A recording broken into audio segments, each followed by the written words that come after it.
In this video lecture, we are illustrating the procedure to obtain maximum likely decision rule for a discrete case with a given PMF. Okay, this is just following the example in the example 3 in the note. Now, in this case, we are given two conditional PMF, one under hypothesis null hypothesis, the other one under alternative hypothesis.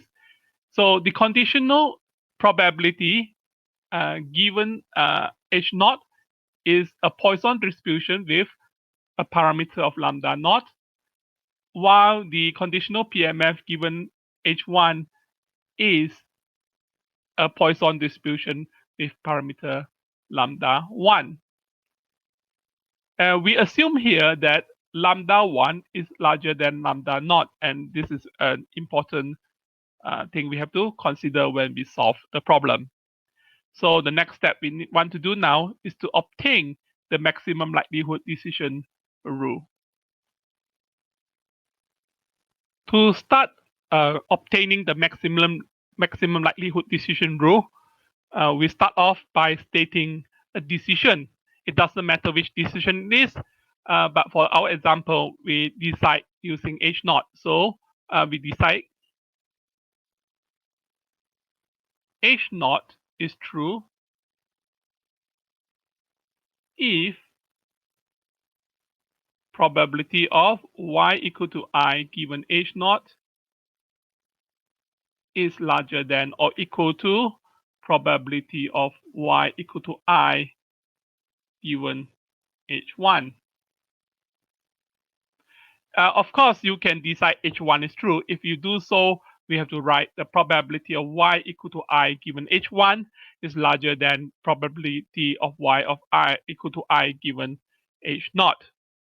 So we can write now lambda naught to the power of I e to the power of negative lambda naught divided by I factorial is larger than equal to lambda 1 to the power of I e to the power of negative lambda 1 divided by I factorial.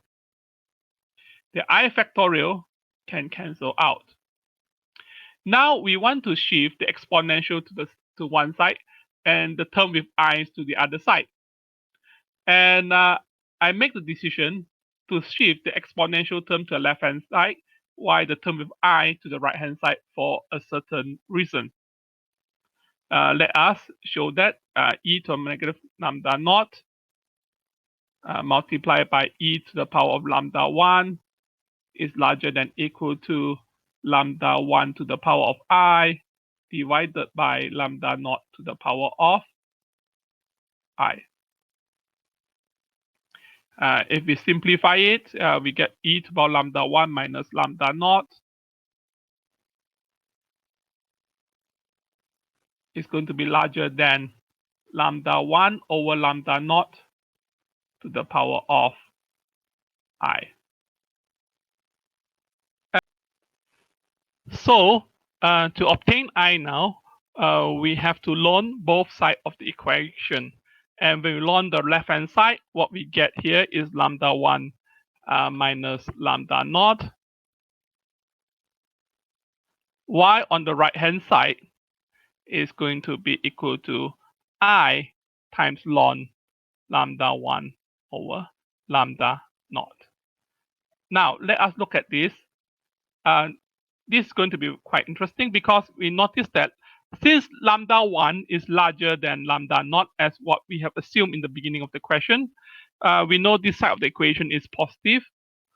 And on the other hand, lambda 1 divided by lambda naught is going to be a number which is larger than 1. So that means when we ln it, it's going to be positive. So it's positive on both sides of the equation. So we are quite safe here. If we have made a decision in the beginning to have I on the term with I on the left-hand side and the exponential on the right-hand side, we are going to run into trouble. Let's actually show it to you. We could have easily shift the I to the left-hand side.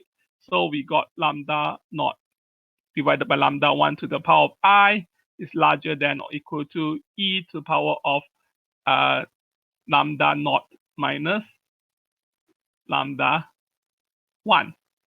And if we ln both sides, what we get here is log I ln lambda naught divided by lambda 1. And it's going to be larger than equal to lambda naught minus lambda 1. And what we notice here is that the term lambda naught divided by lambda 1, since lambda 1 is larger than lambda naught divided by lambda 1 is smaller than 1. So the whole term here, when we ln it, is going to be a negative sign. And so is the other part. When we have negative on both sides, we have to shift the sign over, and it's going to be a bit more complicated, especially we are working with symbols. Now that we know that lambda 1 minus lambda naught is larger than equal to I ln lambda 1 over lambda naught, let us actually expand our ln. We are going to get lambda 1 minus lambda naught is larger than I times ln lambda 1 minus ln lambda naught. And what we get here when we rearrange it, we are going to get I less than equal to lambda 1 minus lambda naught divided by I ln lambda 1 minus ln lambda naught. Okay. And this is what we expected, because as we have shown before, that to decide hypothesis H naught is true, I should be less than or equal to the threshold. Let's say what we have decided in our, it should be less than some optimal threshold here. And in this particular example, since no numbers are given, it's hard for us to see what's going on. So what we are going to do here, let us actually assume, or we let some number here, let lambda 1 be equal to 1000 and lambda naught be equal to 10. And when we plug in the numbers here, we find that I is less than or equal to 214.98.